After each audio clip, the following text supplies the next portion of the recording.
Hello everyone, I'm Noah Brown, and welcome to TommieMedia's The Locker Room. For the second season in a row, the St. Thomas football team will be watching the NCAA D3 semifinal round from home after losing to number 1 ranked Mary Hardin Baylor last Saturday. Linebacker Dylan Andrew led a defense that held the Crusaders to negative 16 rushing yards and 143 yards of total offense. And fullback Jeremy Molina helped the offense grind out a hard-fought 63 yards on the ground against the nation's third best total defense. I'm joined this week by Coach Glenn Caruso, Dylan Andrew, and Jeremy Molina. Guys, thanks so much for coming in. Thanks for having us. So, Coach, the team was knocked out of the quarterfinal round for the second time in 2 years. That's got to be tough to deal with. Yeah, anytime a season ends, it's going to be tough to deal with. As Anna Marie, our child, said, as we came home, she said, even if you did everything you wanted to do, it's still going to be over at some point. So enjoy the journey, and I think that's kind of indicative of what these guys did. Great team we faced. I mean, supremely talented, phenomenal football team. But the way that our seniors and our team grew and overachieved this year, I mean, it was as gritty a performance as we've had in the last 10 years. So I was pretty impressed with them as people. Yeah, and Dylan, as Coach was saying, even though it was a tough team, you managed to hold a team to negative rushing yards for the 6th time this season. Even in that defeat, how was the defense able to come out and deliver arguably its best performance of the season? Yeah, we talk about it all the time. Our standards don't really change based on our opponent. So whether it's the number 1 team in the country, whether it's just a normal MIAC conference game, it doesn't really matter. Our standards are the same no matter what. And our level of accountability this year, I think, was unprecedented, and it reached levels to where we hadn't even seen in the past. We were holding each other very accountable and holding ourselves to a very high standard. That's what allowed us to play as well as we did. And Jeremy, you ran the offense ran 69 total plays, and you carried the ball on 6 of those against a tough defense. On the plays when you didn't directly touch the ball, how were you able to help the offense, and how did your role change against the Crusaders?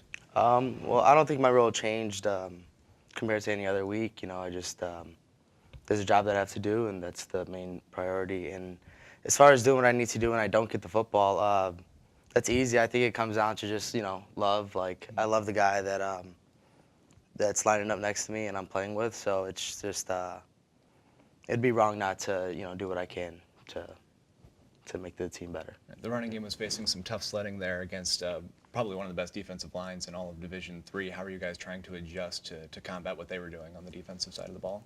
Well, we had some strategic, disciplines that we practiced to, spread them out and kind of use their own techniques against them. And I think for the most part, we did a pretty darn good job of doing that all day.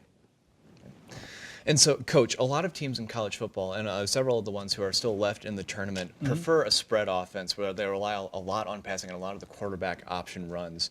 How do losses like the ones against Mary Hardin Baylor affect your preference for your more pro-style run-first offense, if at all? Well, the ability to have the ball for an extended period of time is a pretty important deal. The ability to be as balanced as we can be is a pretty big deal. And the ability to be able to show our own defense and offense something that is pretty dynamic is a big deal. I would look more at the way that our defense is able to play against the teams that spread it out, and you've seen that this year.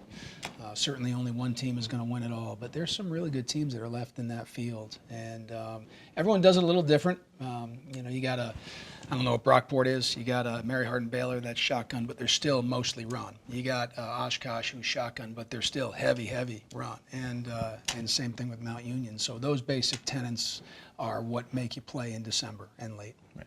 And so what kind of advantages do you get from having 2 backs out of the backfield or 2 tight ends, and instead of having 3-4 wide receivers out wide? And sometimes you can have 2 backs and 3 wide receivers as well. But when you have 2 backs, you can create extra gaps. So by where you decide to implement those backs too, it allows you to do a little bit more in protection. And for us, we want to stay as balanced as we can. So there's certainly going to be times where there's 2 backs and 1 tight end, 2 backs and 2 tight ends, 1 back and 2 tight ends, 1 back and 3 tight ends. There's going to be a whole lot of different personnel groupings to try and keep the defense, as you saw all year long, more guessing than playing downhill. Right. Well, that's all the time we have for today on this episode of The Locker Room. Thank you guys so much for coming in. Appreciate Thanks it. for having us. Thank you.